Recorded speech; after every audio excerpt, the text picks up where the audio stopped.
선장님 죄송합니다. 제가 그랬어요. 돈이 좀 필요했거든요. 뭐라고? 정말이야? 감동 속 반전이 숨어 있는 이야기, 간반 이야기입니다. 어떤 사람은 사랑을 말로 증명하려 하지만 어떤 사람은 온몸으로 증명합니다. 오늘 들려드릴 이야기는 한 청년이 사랑하는 사람을 위해 자신의 모든 것을 걸었던 이야기입니다. 그리고 그를 거부했던 한 아버지가 직접 현장으로 찾아가 그 청년의 진심을 확인했던 이야기입니다. 때로는 가장 힘든 순간에 사람의 진짜 모습이 드러나는 법입니다. 이 이야기가 마음에 드신다면 구독과 좋아요 부탁드립니다. 새벽 5시 반. 여름의 끝자락. 아직 어둠이 완전히 가시지 않은 서울 외곽의 건설 현장. 멀리서 들려오는 자동차 소리와 함께 하나둘 사람들이 모여들기 시작했다. 낡은 작업복을 입은 남자들이 커피 자판기 앞에 모여 담배를 피우고 누군가는 멀리 떨어진 가족에게 전화를 걸며 하루를 시작했다. 새벽 공기는 차가웠다. 9월이 되면서 날씨가 한풀 꺾였지만 해가 뜨면 여전히 뜨거운 햇살이 내리쬐을 것이다. 하지만 이들에게 그것은 중요하지 않았다. 오늘도 살아야 했고 오늘도 일해야 했다. 그것이 이들의 현실이었다. 그 사이로 한 젊은 남자가 성큼성큼 걸어 들어왔다. 29살 최진우였다. 진우는 키가 훤칠했지만 체구는 아직 건장하다고 하기엔 부족해 보였다. 건설 현장에서 3개월을 일했지만 여전히 신입처럼 보였다. 손에는 굳은 살이 배기 시작했고 얼굴은 햇볕에 그을려 거무스름했다. 목덜미는 작업복 라인을 따라 2가지 색으로 나뉘어 있었다. 하지만 그의 눈빛만큼은 또렷했다. 무언가를 향해 달려가는 사람의 눈빛이었다. 포기하지 않은 사람의 눈빛이었다. 희망을 버리지 않은 사람의 눈빛이었다. 먼저 와 있던 동료 인부가 손을 흔들며 반갑게 맞았다. 진우는 환하게 웃으며 인사를 건넸다. 동료는 진우를 보며 고개를 저었다. 요즘 젊은이들 중에 이렇게 밝은 사람은 처음 본다고. 보통은 며칠 일하다가 도망가던데 대단하다고 말했다. 진우는 그저 웃었다. 동료의 말이 맞았다. 요즘 젊은이들은 건설 현장을 기피했다. 힘들고 더럽고 위험하다는 이유로. 대학을 나온 사람이든 고등학교를 졸업한 사람이든 건설 현장은 마지막 선택지였다. 하지만 진우는 달랐다. 진우에게는 이유가 있었다. 명확하고 절실한 이유가. 3개월 전 그는 사랑하는 여자친구 유나에게 프러포즈를 했다. 그날은 유나의 생일이었다. 진우는 작은 이탈리안 레스토랑을 예약했고 한 달 월급을 쪼개서 산반지를 준비했다. 촛불이 켜진 테이블 옆에서 진우는 무릎을 꿇었다. 손이 떨렸다. 목소리도 떨렸다. 하지만 진우는 최선을 다해 말했다. 유나를 사랑한다고, 평생 함께하고 싶다고, 행복하게 해주고 싶다고. 유나는 울면서 고개를 끄덕였다. 진우의 손을 잡으며 그래, 좋아 라고 속삭였다. 레스토랑 안에 있던 다른 손님들이 박수를 쳤다. 진우는 그 순간 세상을 다 가진 것 같았다. 하지만 기쁨은 거기까지였다. 일주일 후 유나가 아버지에게 결혼 이야기를 꺼냈다. 그리고 돌아온 대답은 냉혹했다.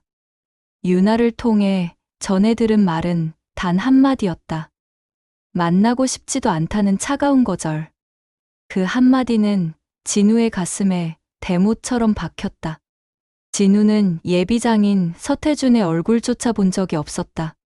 유나가 몇 번이나 만남을 주선하려 했다.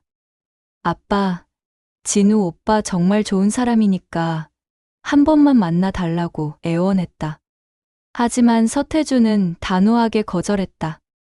이유는 명확했다. 제대로 된 직장도 없는 사람한테 딸을 줄 수 없다는 것이었다. 진우는 당시 작은 무역회사에서 영업사원으로 일하고 있었다.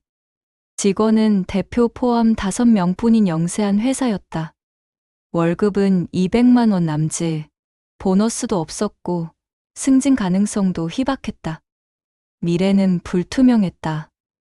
회사가 언제 문을 닫을지도 몰랐다. 서태준의 말이 완전히 틀린 것은 아니었다. 객관적으로 보면 진우는 결혼할 준비가 되어 있지 않았다. 저축도 없었고 집도 없었고 차도 없었다. 하지만 진우는 포기하지 않았다. 진우는 유나에게 말했다. 기다려달라고. 꼭 인정받겠다고. 당당하게 아버지 앞에 서겠다고 약속했다. 유나는 울면서 고개를 끄덕였다. 기다릴게, 오빠를 믿어, 라고 말했다. 그리고 진우는 회사를 그만뒀다. 주변 사람들은 미쳤다고 했다. 요즘 같은 시대에 직장을 그만두다니. 결혼은 무슨 결혼이냐고. 차라리 그 회사라도 다니면서 다른 직장을 알아보라고 말렸다. 하지만 진우는 결심했다. 시간이 없었다. 천천히 다른 직장을 알아보고 이직하고 다시 적응하는 그 시간이 진우에게는 없었다. 그는 이곳 건설 현장으로 왔다. 막노동이었다. 학력도 필요 없었고 경력도 필요 없었다. 그냥 몸만 움직이면 됐다. 하지만 일당은 괜찮았다. 하루 15만 원. 한 달이면 400만 원 가까이 벌 수 있었다. 회사 다닐 때보다 2배 가까이 많았다. 물론 몸은 힘들었다. 처음 일주일은 지옥 같았다. 온몸이 쑤시고 아팠다. 아침에 일어나기가 힘들었고 손에는 물집이 잡혔다. 하지만 진우는 견뎠다. 이를 악물고 버텼다. 그리고 무엇보다 진우는 이 돈으로 유나와의 미래를 준비하고 싶었다. 1년만 버티면 5천만 원을 모을 수 있었다. 그 돈으로 작은 사업을 시작할 수 있었다. 치킨집이든 카페든 무엇이든 할 수 있었다. 그리고 언젠가 서태준 앞에 당당히 설 수 있는 사람이 되고 싶었다. 꼭 인정받을 거야. 꼭. 진우는 매일 아침 그 다짐을 되뇌었다. 그것이 그가 이곳에서 버틸 수 있는 이유였다. 그것이 그의 희망이었다. 오전 6시 현장 소장이 큰 소리로 사람들을 불러 모았다. 인부들이 우르르 모여들었다. 30명 남짓 되는 사람들. 나이도 사연도 제각각이었다. 소장은 명단을 확인하며 오늘의 작업 배치를 설명했다. 1조는 3층 철근 작업, 2조는 외벽 마감, 3조는 자재 정리. 소장의 목소리가 현장에 울려 퍼졌다. 인부들은 고개를 끄덕이며 각자의 위치를 확인했다. 누군가는 안전모를 다시 고쳐 쓰고 누군가는 장갑을 껴봤다. 그리고 마지막에 소장이 덧붙였다. 오늘 신입이 1명 들어온다고. 신입? 인부들이 웅성거렸다. 요즘 같은 시대에 건설 현장에 신입이 들어온다는 것은 드문 일이었다. 특히 나이 든 사람이라면 더더욱. 젊은 사람도 안 오는 현장에 누가 오겠는가. 소장은 나이가 좀 있으신 분이니까 다들 잘 챙겨달라고 부탁했다. 인부들은 고개를 갸웃했다. 나이가 있다고? 그럼 몇 살인데? 60, 70, 설마 그 나이에 현장에 오시나? 누군가가 입구 쪽을 가리켰다. 저기 온다고. 모든 시선이 그쪽으로 향했다. 천천히 걸어 들어오는 한 남자. 70대 초반으로 보이는 노인이었다. 회색빛 머리카락은 짧게 깎여 있었고 이마와 눈가에는 깊은 주름이 패여 있었다. 하지만 허리는 곧게 펴져 있었다. 어깨도 처지지 않았다. 그는 낡았지만 깨끗하게 달인 작업복을 입고 있었다. 안전모를 손에 들고 천천히 하지만 흔들림 없이 걸어왔다. 인부들은 수군거렸다. 저 나이에 현장에 오시다니. 무슨 사정이 있으신가 봐. 힘드실 텐데. 라는 말들이 오갔다. 동정 어린 시선도 있었고 안타까워하는 표정도 있었다. 소장이 진우를 불렀다. 최영, 이리 와보라고. 진우가 다가갔다. 소장은 낮은 목소리로 부탁했다. 저 어르신을 좀 챙겨달라고. 처음이시니까 힘들어 하실 거라고. 진우가 젊으니까 좀 도와드리라고 말했다. 진우는 고개를 끄덕였다. 물론이라고, 걱정 마시라고 대답했다. 진우는 노인에게 다가갔다. 공손히 허리를 숙여 인사를 건넸다. 어르신, 안녕하세요. 처음이시죠? 제가 도와드릴게요. 노인은 진우를 잠시 바라보았다. 그의 눈빛에는 무언가 복잡한 감정이 담겨 있었다. 놀라움, 의아함, 그리고 무언가 다른 거, 설명할 수 없는 감정. 하지만 진우는 그것을 알아차리지 못했다.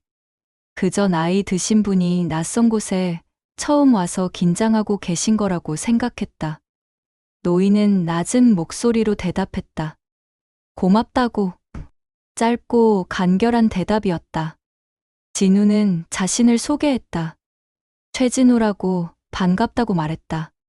그리고 노인의 이름을 물었다. 노인은 잠시 망설이는 듯했다.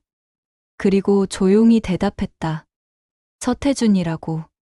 진우는 환하게 웃으며 다시 인사했다. 서태준 어르신, 잘 부탁드린다고. 모르는 거 있으면 언제든 물어보시라고. 자신이 도와드리겠다고 말했다. 태준은 진우의 손을 잠시 바라보다가 천천히 그 손을 잡았다. 젊고 단단한 손이었다. 굳은 살이 배기 시작한 손이었다. 일하는 사람의 손이었다. 이 녀석이 유나가 그렇게 좋아하는 남자구나. 태준은 속으로 중얼거렸다. 그 노인이 바로 서태준이었다. 진우의 예비 장인. 진우를 거부했던 바로 그 사람. 유나의 아버지. 하지만 진우는 그 사실을 전혀 알지 못했다. 얼굴을 한 번도 본 적이 없었으니까. 유나가 사진을 보여주려 했지만 진우는 거절했었다. 직접 만나서 뵙고 싶다고 말했었다.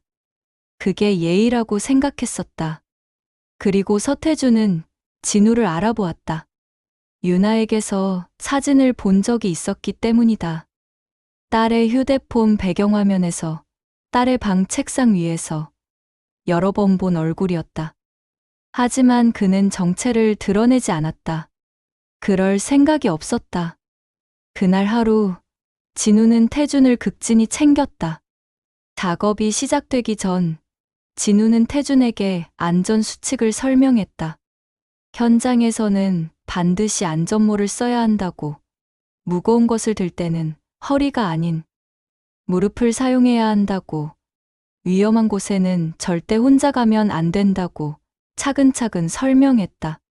태준은 고개를 끄덕이며 들었다. 진우의 목소리는 진지했다. 형식적으로 하는 말이 아니었다. 진심으로 걱정하는 목소리였다. 작업이 시작되었다. 진우와 태준은 같은 조였다. 3조 자재 정리. 철근과 시멘트 포대, 강목과 합판을 정리하는 일이었다. 무거운 자재를 나를 때마다 진우가 먼저 나섰다. 어르신, 이건 제가 할게요. 무거우니까요.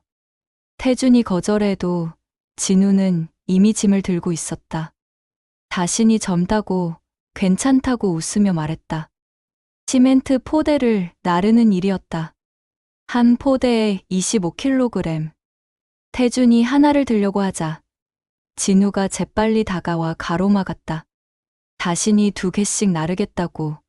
어르신은 가벼운 것만 들라고 말했다. 태준은 진우를 말리려 했다. 하지만 진우는 이미 양손에 하나씩 총 2개의 포대를 들고 걸어가고 있었다. 힘들어 보였지만 불평하지 않았다. 쉬는 시간이 되었다. 오전 10시 15분간의 짧은 휴식. 진우는 태준에게 물을 가져다 주었다. 시원한 생수병을 건네며 많이 드시라고 말했다. 날씨가 더워서 탈수 조심해야 한다고 덧붙였다. 그리고 진우는 현장을 둘러보다가 그늘진 곳을 찾았다. 건물 그늘이 드리운 자리. 진우는 그곳에 간이 의자를 펼쳐놓고 태준을 불렀다. 어르신, 여기 앉으세요. 햇볕 안 드는 데예요. 태준은 말없이 앉았다. 그리고 진우를 바라보았다. 이 청년은 자신이 누군지 전혀 모르고 있었다. 그저 처음 온 노인 인부를 배려하는 것뿐이었다. 특별한 이유가 있어서가 아니었다. 그냥 그렇게 하는 게 당연하다고 생각하는 것 같았다. 그런데 그 배려가 진심에서 우러나온 것임을 태준은 느낄 수 있었다. 형식적인 친절이 아니었다. 의무감에서 하는 행동도 아니었다. 그냥 자연스럽게 몸에 밴 배려였다. 이 녀석, 마음씨가 좋구나. 태준은 속으로 중얼거렸다. 점심시간이 되었다. 인부들이 삼삼오오 모여 도시락을 펼쳤다.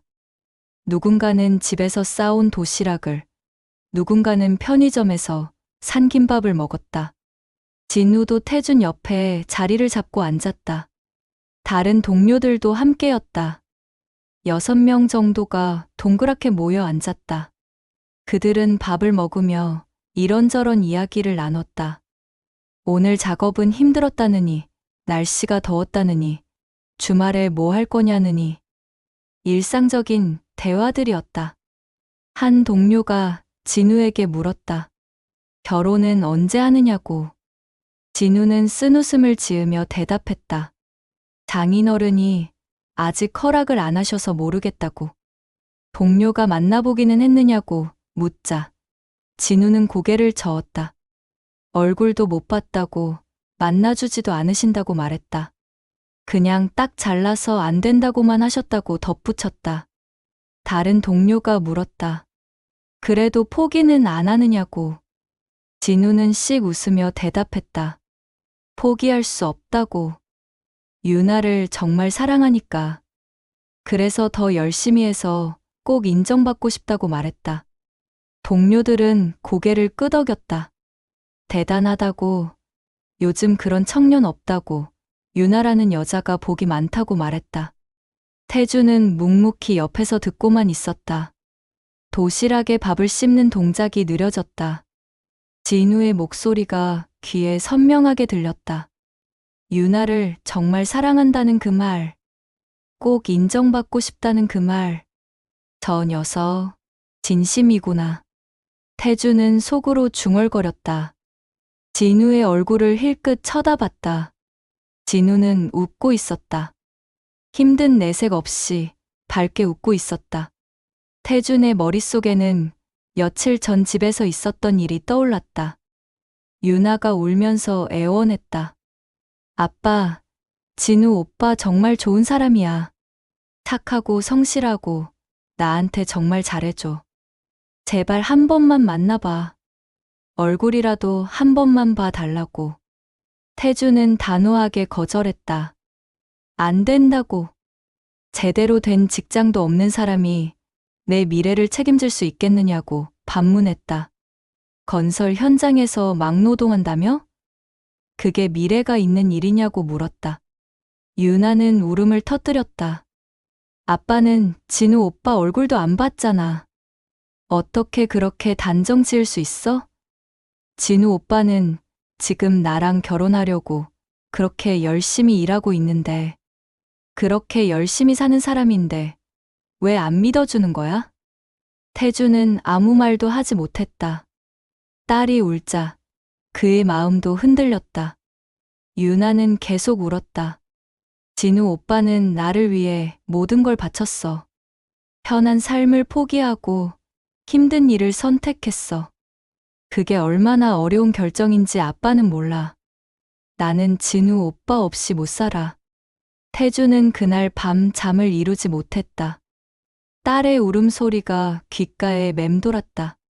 그래서 결심했다. 직접 가서 봐야겠다고. 자신의 눈으로 확인해야겠다고. 그 청년이 정말 유나의 곁에 있을 자격이 있는 사람인지, 진짜 진심인지, 아니면 순간의 감정인지, 힘든 순간에도 유나를 지킬 수 있는 사람인지. 태주는 자신의 회사 태성건설의 여러 현장 중 하나를 골랐다. 유나에게서 들은 정보로는 진우가 서울 외곽 현장에서 일한다고 했다. 태주는 그 현장의 소장에게 연락했다. 자신이 며칠간 현장에 나가겠다고, 신입 인부로 등록해달라고 부탁했다. 소장은 깜짝 놀랐다. 사장님이 왜 현장에 나오신다고 하시느냐고 물었다. 태주는 개인적인 이유라고만 말했다. 그리고 자신의 정체를 절대 밝히지 말라고 신신당부했다. 그렇게 태주는 이곳에 왔다. 그리고 오늘 첫날, 태주는 진우를 만났다. 생각보다 괜찮은 녀석인 것 같은데. 태주는 혼잣말을 했다. 하지만 아직 확신할 수는 없었다. 겉으로 보이는 모습과 진짜 속마음은 다를 수 있으니까. 사람은 평소에는 착한 척할 수 있다. 하지만 정말 어려운 순간이 왔을 때, 선택의 기로에 섰을 때, 그때 진짜 모습이 드러난다. 태주는 진우를 더 지켜보고 싶었다. 며칠 더, 아니 일주일 정도는 지켜봐야 할 것 같았다. 오후 작업이 시작되었다. 떼약볕 아래 땀이 비 오듯 쏟아졌다. 9월이지만 한낮의 햇살은 여전히 뜨거웠다. 진우의 작업복은 땀으로 흠뻑 젖었다. 등판에 땀 자국이 선명하게 드러났다. 진우는 여전히 태준을 챙겼다. 힘든 일은 자신이 맡고 태준에게는 비교적 가벼운 일을 맡겼다. 강목을 정리하는 일, 공구를 정돈하는 일. 태준이 무거운 것을 들려고 하면 진우가 재빨리 다가와 가로막았다. 태준은 그런 진우를 말없이 지켜보았다. 진우는 불평하지 않았다. 힘들어하는 기색도 없었다. 아니, 힘든 건 분명했을 것이다. 하지만 내색하지 않았다. 그저 묵묵히 일했다. 동료가 도움을 요청하면 진우는 달려갔다. 자신의 일이 끝나지 않았어도 먼저 동료를 도왔다. 그리고 다시 돌아와 자신의 일을 마저 했다. 유나 말이 맞았어. 저 녀석 성실하구나. 태주는 속으로 인정했다. 해가 질 무렵 작업이 끝났다. 퇴근 시간. 오후 6시 인부들이 하나둘 작업복을 벗고 집으로 향했다. 진우는 태준에게 다가가 인사를 건넸다. 오늘 고생 많으셨다고, 내일 또 뵙겠다고 말했다. 태준은 짧게 대답했다. 그래, 수고했다고. 진우가 돌아서서 걸어갔다. 태준은 그의 뒷모습을 오래도록 바라보았다. 진우의 어깨는 처져 있었다. 피곤한 기색이 역력했다. 하지만 걸음걸이는 여전히 힘차 보였다. 포기하지 않은 사람의 걸음걸이였다. 이 녀석, 유나를 정말 사랑하는구나. 태주는 혼잣말을 했다. 하지만 아직 판단하기는 이르다. 하루만 봐서는 알 수 없다. 더 지켜봐야 한다. 태주는 천천히 현장을 떠났다. 내일 또 와야 한다. 그리고 더 지켜봐야 한다. 다음 날도, 그 다음 날도 진우와 태주는 같은 조에서 일했다. 소장이 의도적으로 같은 조로 배치했다. 진우가 태준을 잘 챙기니까 그게 좋겠다고 판단한 것이다. 진우는 아무 불평 없이 받아들였다. 진우는 변함없이 태준을 챙겼다. 둘째 날, 진우는 아침 일찍 현장에 나왔다. 태준이 도착하기 전에 미리 와서 태준이 사용할 작업 도구를 점검했다. 장갑이 찢어진 건 없는지, 안전모에 금이 간 건 없는지 확인했다. 낡은 장갑이 있어서 진우는 자신의 새 장갑과 바꿔놓았다. 태준이 도착했을 때 진우는 환하게 웃으며 맞았다. 어르신, 안녕하세요. 잘 주무셨어요? 태준은 고개를 끄덕였다. 진우가 건네준 장갑을 받아들었다. 새 장갑이었다. 태준은 의아해하며 물었다. 이거 새 거 아니냐고. 진우는 아니라고, 자기가 쓰던 거라고 말했다. 하지만 태준은 알고 있었다. 이건 새 장갑이었다. 진우가 자신의 것과 바꿔놓은 것이었다. 셋째 날 점심시간이 되었을 때였다. 진우는 태준을 위해 미리 그늘진 자리를 확보해 두었다. 그리고 자신의 도시락을 열었다. 반찬이 좀 많았다. 진우는 반찬 몇 가지를 덜어서 태준에게 건넸다. 혼자 먹기 많다고 나눠 드시라고 말했다. 태준은 거절하려 했다. 하지만 진우는 이미 자신의 통에 반찬을 덜어놓고 있었다. 태준은 할 수 없이 받았다. 맛있게 먹었다. 넷째 날 오후에 갑자기 소나기가 내렸다. 작업이 중단되었다. 인부들이 우르르 천막 아래로 피했다. 하지만 천막이 좁아서 모두가 들어갈 수는 없었다. 진우는 태준을 천막 안쪽으로 밀어넣고 자신은 비를 맞으며 밖에 서 있었다. 태준이 진우를 불렀다. 들어오라고. 하지만 진우는 괜찮다고, 자신은 젊으니까 괜찮다고 웃으며 말했다. 빗물이 진우의 작업복을 적셨다. 다섯째 날 무거운 철근을 나르는 작업이 있었다. 한 개에 20kg이 넘는 철근. 두 사람이 함께 들어야 하는 무게였다. 진우는 태준과 함께 철근을 들었다. 하지만 진우가 무게의 대부분을 혼자 감당했다. 태준이 느끼기엔 자신은 거의 들지 않아도 될 정도였다. 작업이 끝난 후 태준은 진우에게 물었다. 너무 무리하는 거 아니냐고. 진우는 웃으며 대답했다.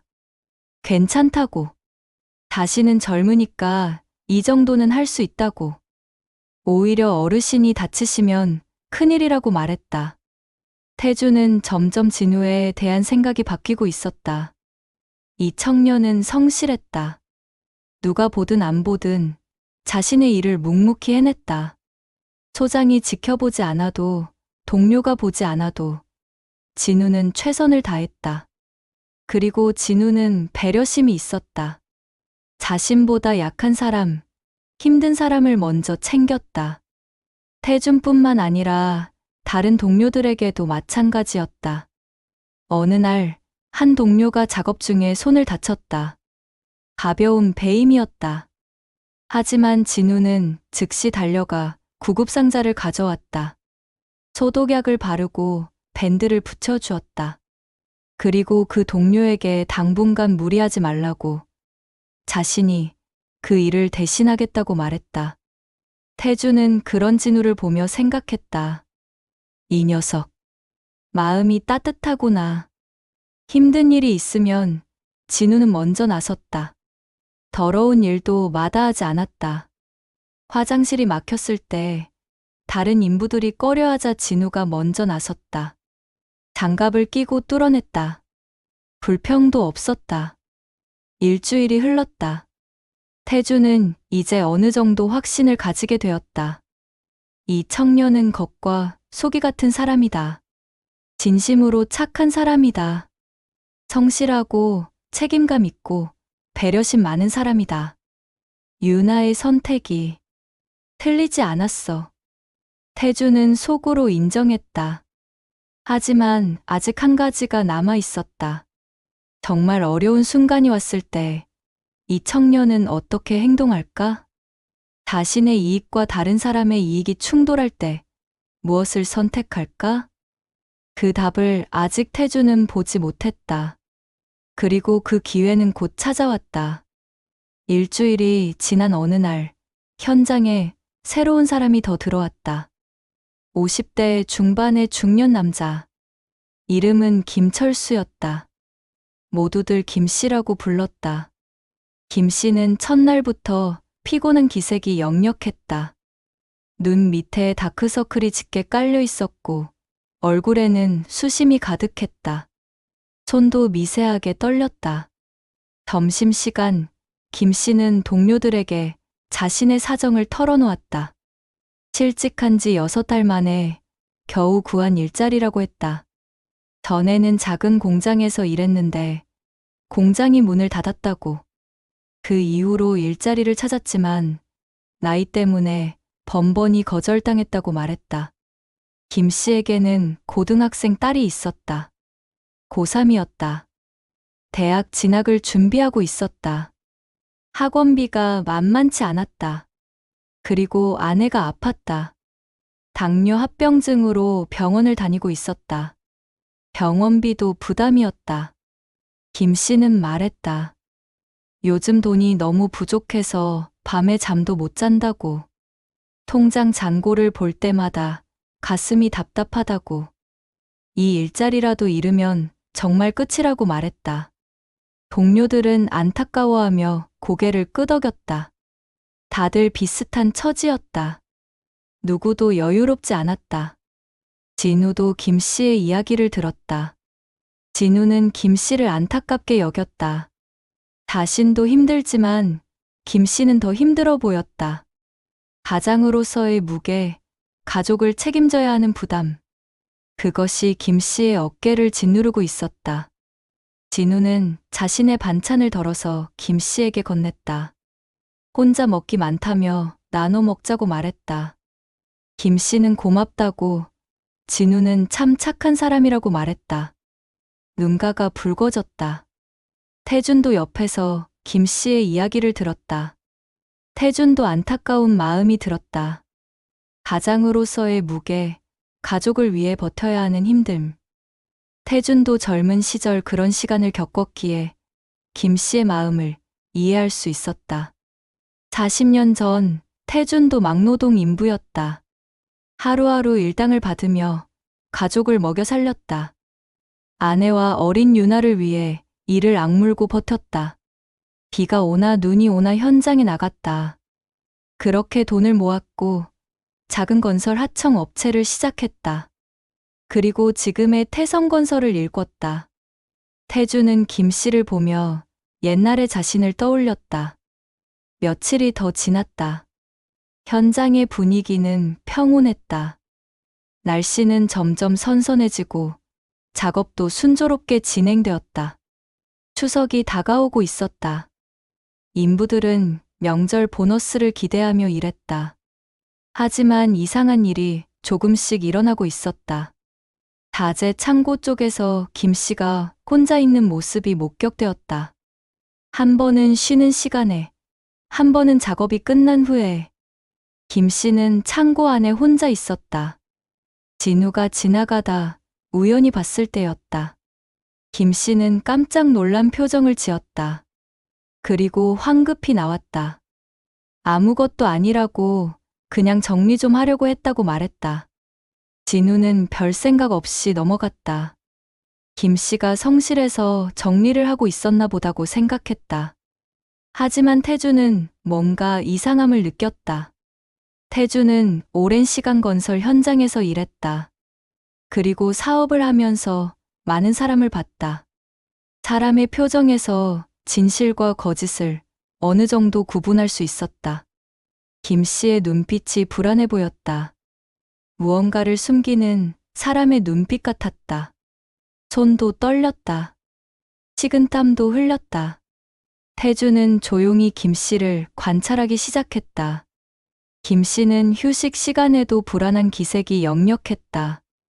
핸드폰을 자주 확인했다. 메시지를 보내고 누군가와 짧은 통화를 했다. 통화할 때는 멀리 떨어진 곳으로 가서 낮은 목소리로 이야기했다. 어느 날 태주는 우연히 김 씨의 통화 내용 일부를 들었다. 김 씨가 말했다. 조금만 더 기다려달라고. 곧 돈을 마련하겠다고.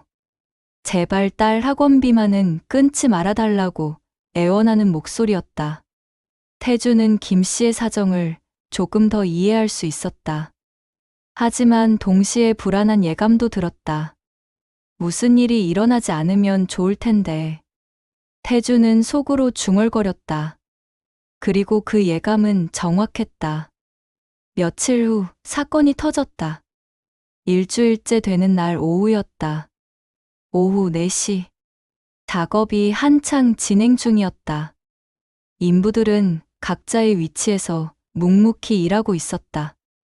땀을 흘리며 자재를 나르고 철근을 조립하고 시멘트를 부었다. 그때 현장 관리자가 급히 나타났다. 얼굴이 상기되어 있었고 목소리는 떨리고 있었다. 관리자가 큰 소리로 외쳤다. 다들 모여보라고. 지금 당장 모이라고.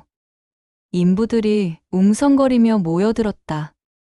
무슨 일인가 싶어 서로 얼굴을 쳐다봤다. 이런 일은 처음이었다. 작업 중에 갑자기 소집하는 경우는 거의 없었다. 30명 남짓의 인부들이 관리자 앞에 모였다. 관리자는 심각한 표정으로 서 있었다. 그 옆에는 소장도 있었다. 소장의 얼굴도 굳어 있었다. 관리자가 입을 열었다. 자재 창고에서 자재가 계속 없어지고 있다고 말했다. 철근이 사라지고 구리 배관이 사라지고 심지어 전선까지 없어졌다고 했다. 처음에는 관리 실수인 줄 알았다고. 하지만 CCTV를 확인해 봤더니 누군가 몰래 빼돌리고 있었다고 말했다. 인부들이 술렁였다. 누가 그런 짓을? 설마 우리 중에? 말도 안 돼. 수군거리는 소리가 여기저기서 들렸다. 관리자는 계속 말했다. CCTV에는 얼굴이 명확히 나오지 않았다고. 야간에 일어난 일이고 화질도 좋지 않아서 누군지 특정할 수 없다고 했다. 하지만 분명한 건 이 현장에서 일하는 사람 중 한 명이라는 것이라고 말했다. 관리자의 목소리는 단호했다. 이건 절도라고. 명백한 범죄 행위라고. 경찰에 신고할 것이고 철저히 조사할 거라고 말했다. 인부들의 얼굴이 창백해졌다. 절도? 경찰? 조사? 그런 단어들이 공기 중에 무겁게 떠돌았다. 관리자는 덧붙였다. 오늘 당장은 아니지만 내일 오전에 자재와 관련된 사람들은 모두 경찰서에 가서 조사를 받아야 한다고.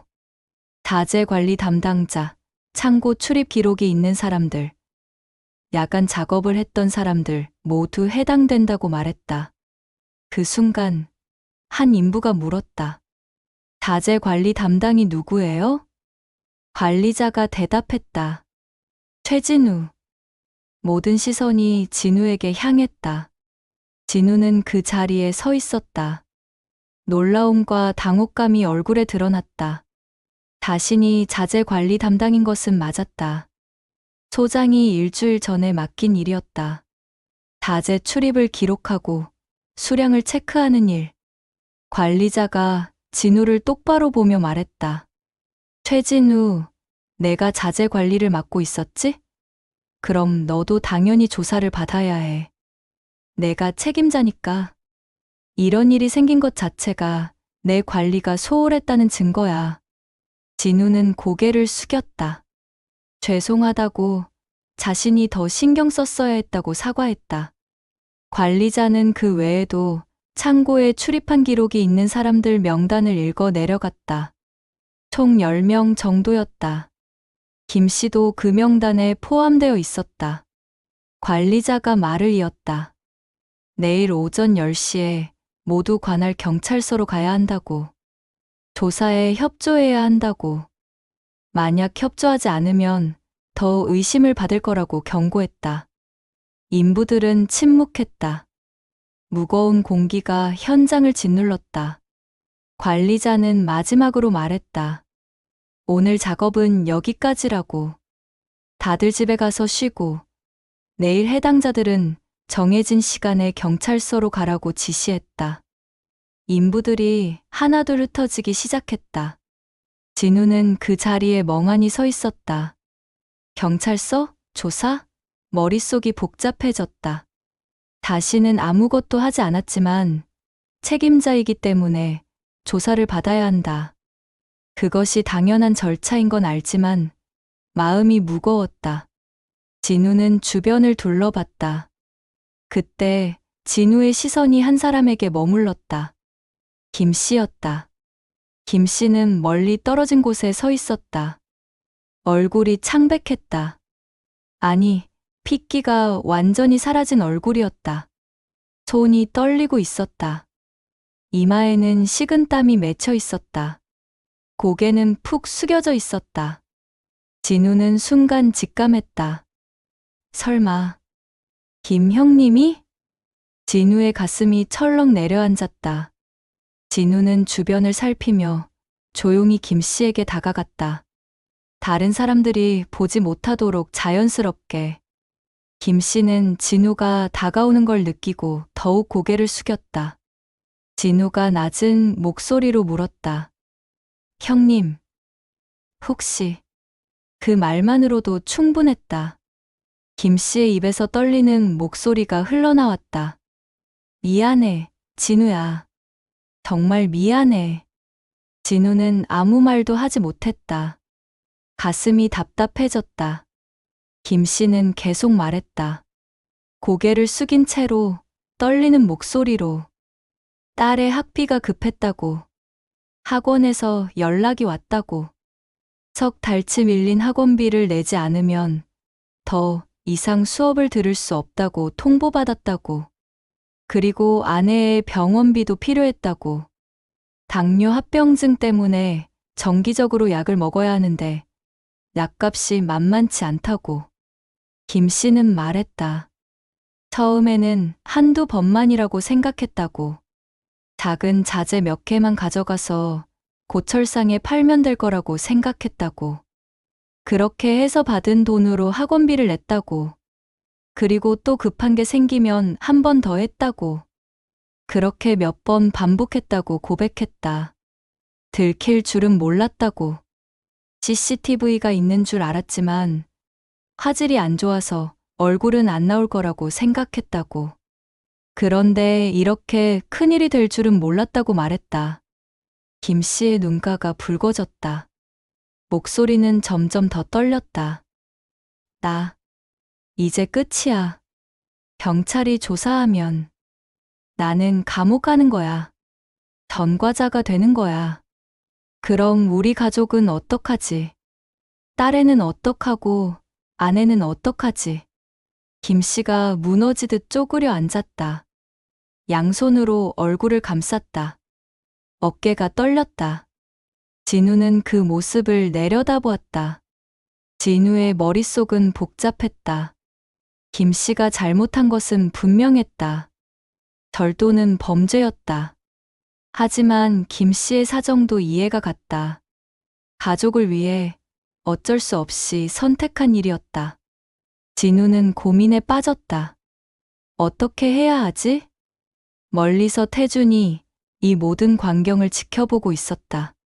태준은 김 씨와 진우의 대화를 직접 듣지는 못했다. 거리가 멀었고 두 사람의 목소리가 낮았기 때문이다. 하지만 두 사람의 분위기만으로도 충분히 알 수 있었다.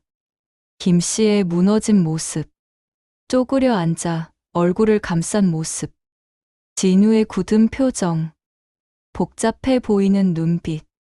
태주는 직감적으로 알아챘다. 김 씨가 범인이구나. 그리고 진우는 그걸 알아챘어. 태주는 조용히 지켜보았다.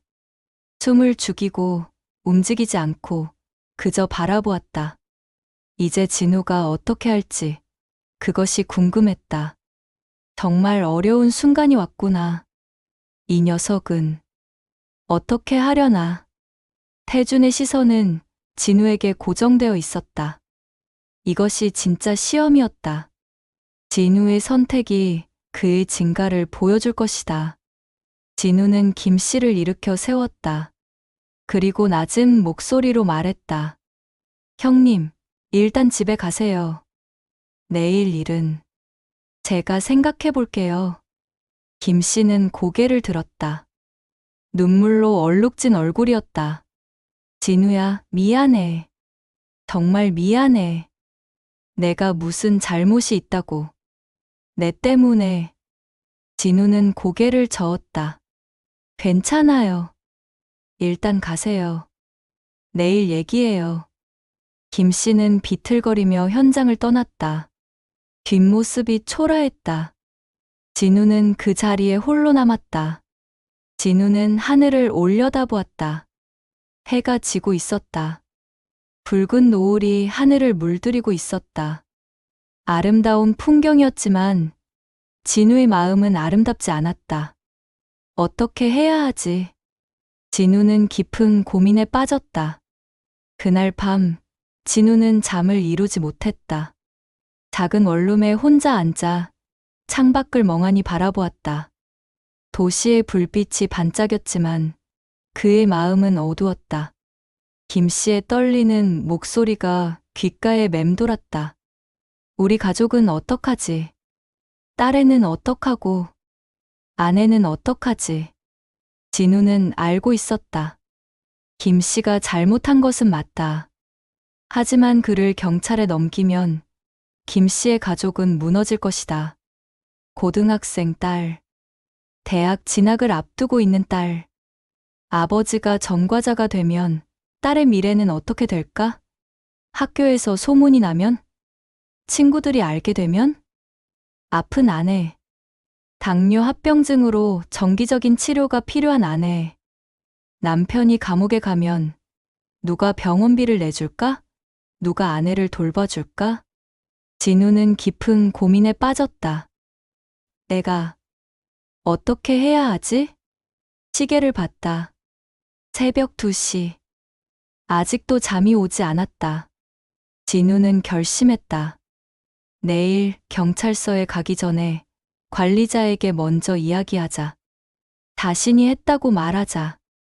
자신이 자재를 빼돌렸다고 자백하자. 그러면 김 씨는 의심에서 벗어날 것이다. 진우가 자재 관리 책임자니까 진우가 자백하면 다른 사람은 조사하지 않을 것이다. 물론 진우 자신은 큰 문제에 휘말릴 것이다. 벌금을 내야 할 수도 있고 더 심하면 처벌을 받을 수도 있다. 그리고 이 현장에서는 영원히 쫓겨날 것이다. 하지만 김 씨의 가족은 지킬 수 있다. 진우는 생각했다. 나는 아직 젊어. 다시 시작할 수 있어. 하지만 김 형님은 나이도 있으시고 가족도 있으시고 더 힘드실 거야. 진우는 결심을 굳혔다. 내일 자신이 모든 것을 뒤집어 쓰기로. 다음 날 아침, 진우는 일찍 현장에 나왔다. 평소보다 1시간 일찍. 아직 다른 인부들은 도착하지 않았다. 현장은 고요했다.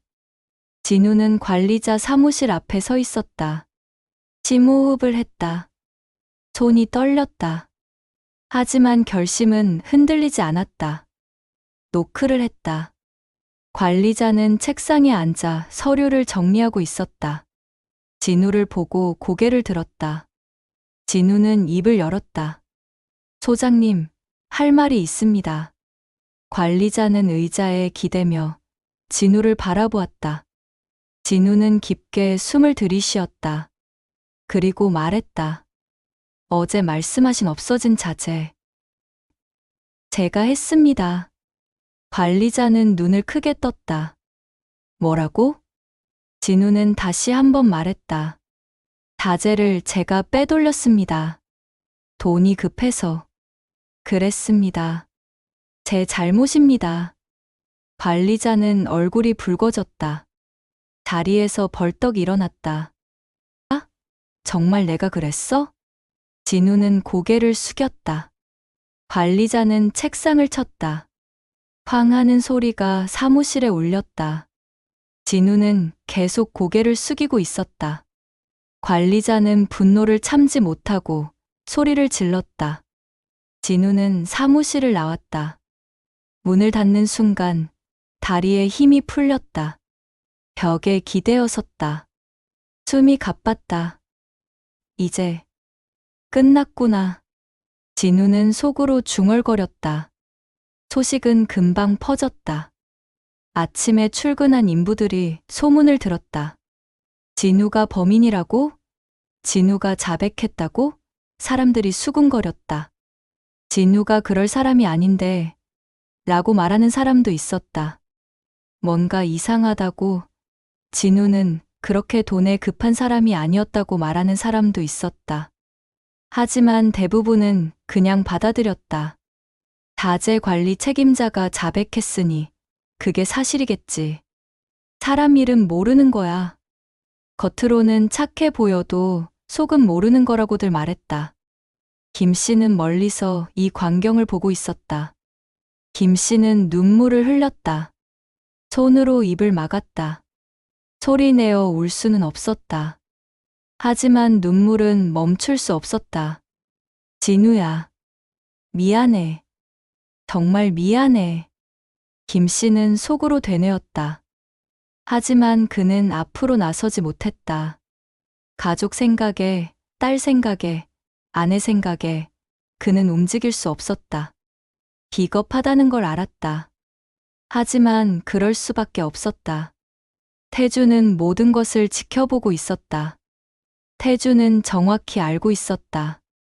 진우가 거짓말을 하고 있다는 것을, 진우가 김 씨를 감싸고 있다는 것을, 자신을 희생해서 다른 사람을 지키고 있다는 것을.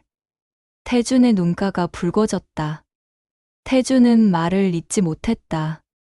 가슴이 뜨거워졌다. 다른 사람을 위해 자신을 희생하는구나. 자신의 미래를, 자신의 명예를 모두 버리면서까지.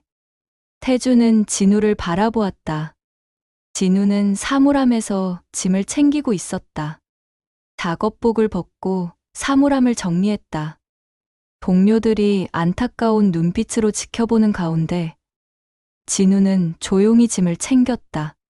진우의 얼굴에는 후회가 없었다. 슬픔은 있었지만 후회는 없었다. 오히려 어딘가 홀가분해 보이기까지 했다. 진우가 사라지자 태주는 조용히 움직였다. 태주는 관리자 사무실로 향했다. 노크를 하고 들어갔다. 관리자는 여전히 화가 난 표정이었다. 태준을 보고 물었다. 어르신, 무슨 일이세요? 태준은 차분한 목소리로 말했다. 소장님, 잠깐 얘기 좀 합시다. 관리자는 고개를 갸웃했다. 뭔데요? 태준은 낮은 목소리로 말했다. 저 청년, 진짜 범인이 아닙니다. 관리자는 눈을 크게 떴다. 그럼 누가 범인이에요? 본인이 자백했는데요? 태준은 대답했다. 그건 제가 따로 처리할게요. 경찰 신고 일단 보류해주세요. 관리자는 황당한 표정을 지었다. 어르신이 뭔데 그런 말씀을 하세요? 죄송하지만 이건 회사 일이에요. 태주는 주머니에서 명함을 꺼냈다. 관리자에게 건넸다. 관리자는 명함을 받아들었다. 그리고 명함을 보는 순간 얼굴이 창백해졌다. 명함에는 이렇게 적혀 있었다. 태성건설 대표이사 서태준. 관리자는 입을 다물지 못했다. 태준은 고개를 끄덕였다. 관리자는 황급히 자리에서 일어나 허리를 숙였다. 태준은 손을 들어 제지했다. 관리자는 떨리는 다리로 다시 앉았다. 태준은 말했다. 진우는 범인이 아니에요. 다른 사람을 감싸고 있는 겁니다. 경찰 신고는 취소하세요. 제가 이 일은 내부적으로 처리하겠습니다. 관리자는 고개를 끄덕였다. 알겠습니다. 사장님 말씀대로 하겠습니다. 태주는 덧붙였다. 그리고 진우한테 연락하세요. 내일 오전 10시에 본사로 오라고 전하세요. 관리자는 다시 고개를 끄덕였다. 태주는 사무실을 나왔다. 태주는 현장을 천천히 걸었다.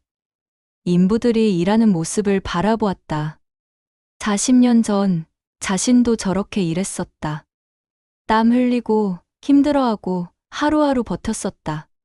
그리고 지금 한 청년이 다른 사람을 위해 자신을 희생했다. 다음 날 오전, 진우는 집에서 불안한 시간을 보내고 있었다. 어제 현장에서 쫓겨난 후, 진우는 집에 돌아와 그냥 누워 있었다. 아무것도 할 수 없었다. 경찰 조사는 언제 올까? 벌금은 얼마나 나올까? 혹시 구속될 수도 있을까? 온갖 생각이 머릿속을 휘젓고 다녔다. 유나에게는 말하지 못했다. 유나가 전화를 걸어왔지만 받지 않았다. 메시지를 보내왔지만 읽지 않았다. 어떻게 말해야 할지 몰랐다. 진우는 창밖을 멍하니 바라보았다. 그때 전화벨이 울렸다. 낯선 번호였다.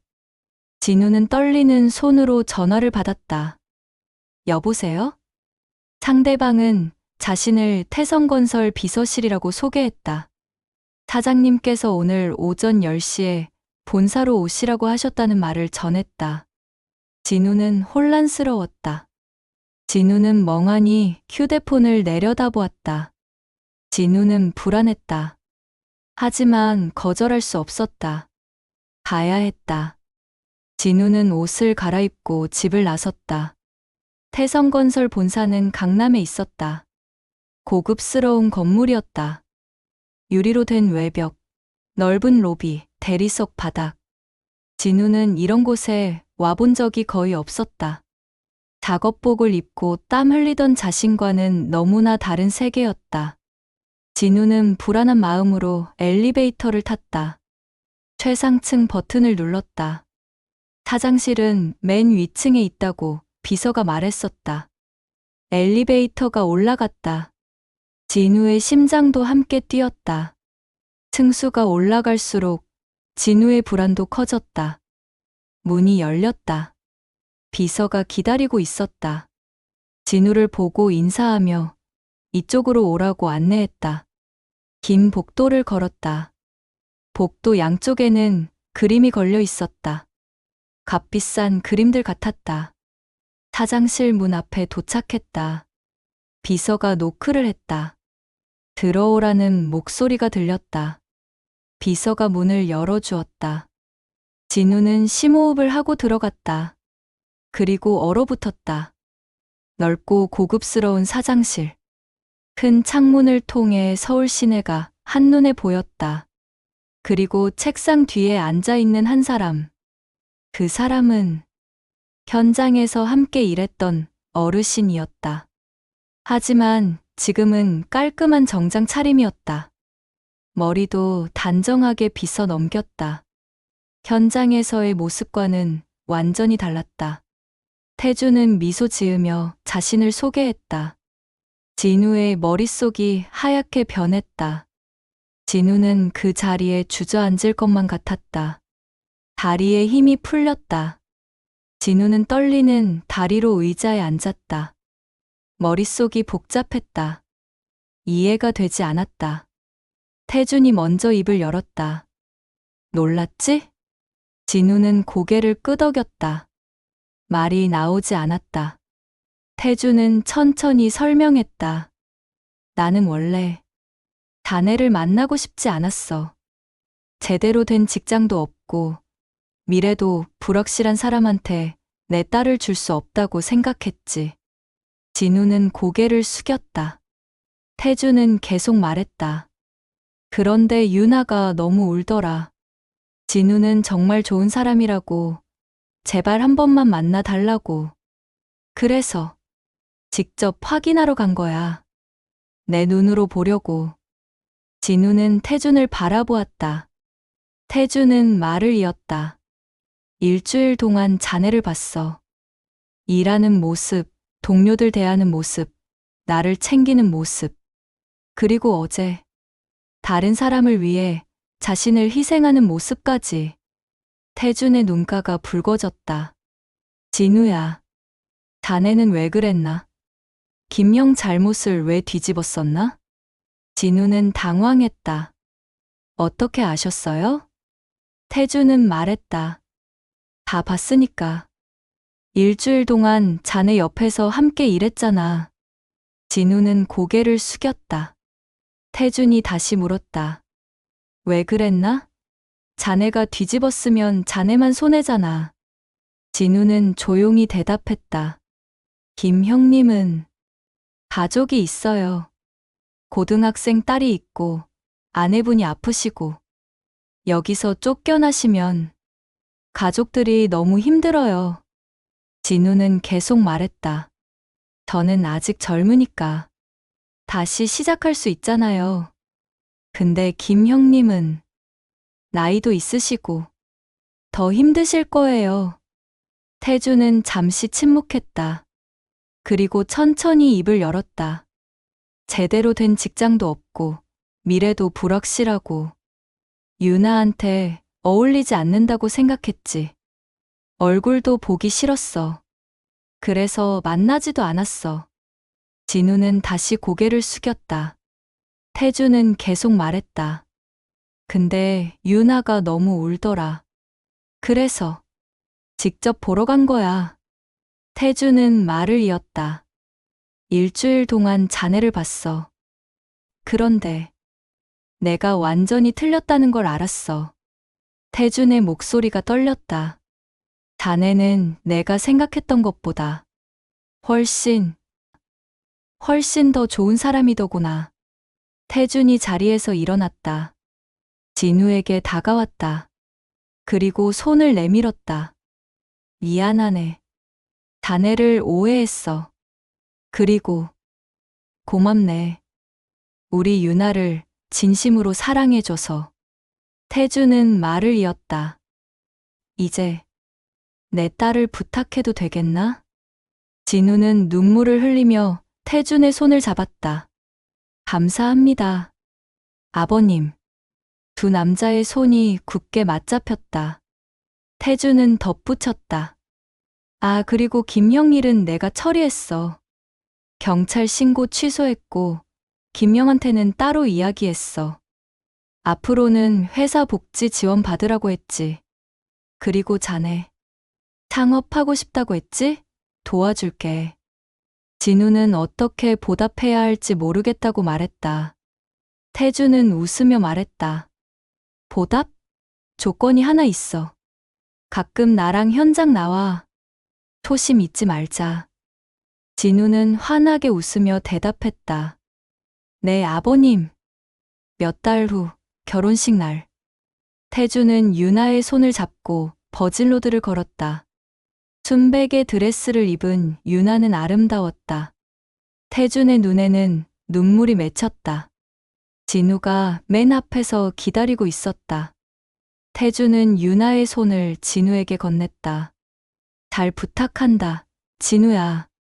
우리 유나 평생 행복하게 해줘. 진우는 대답했다. 맡겨주셔서 감사합니다. 평생 잘하겠습니다, 아버님. 태주는 따뜻하게 미소 지으며 고개를 끄덕였다.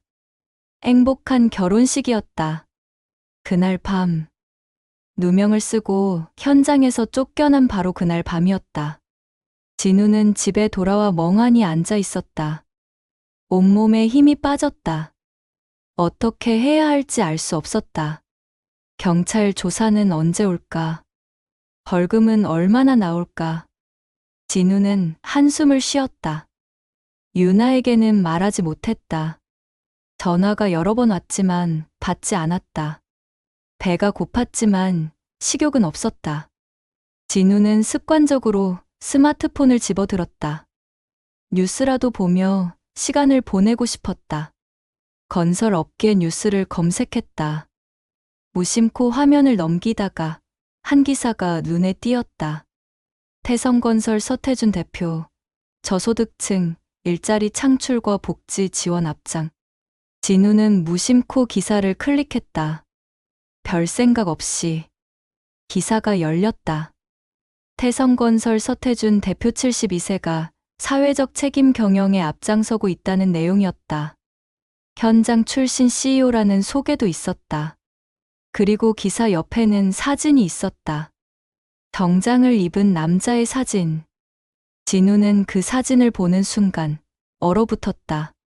스마트폰을 든 손이 떨렸다. 기사 속 사진의 얼굴과 현장의 어르신 얼굴이 겹쳤다. 같은 사람이었다. 태성건설. 서태준 대표. 진우는 천천히 깨달았다. 그 이름. 유나의 아버지 이름. 그 어르신이 장인어른이셨구나. 진우의 머릿속에 지난 일주일이 스쳐 지나갔다.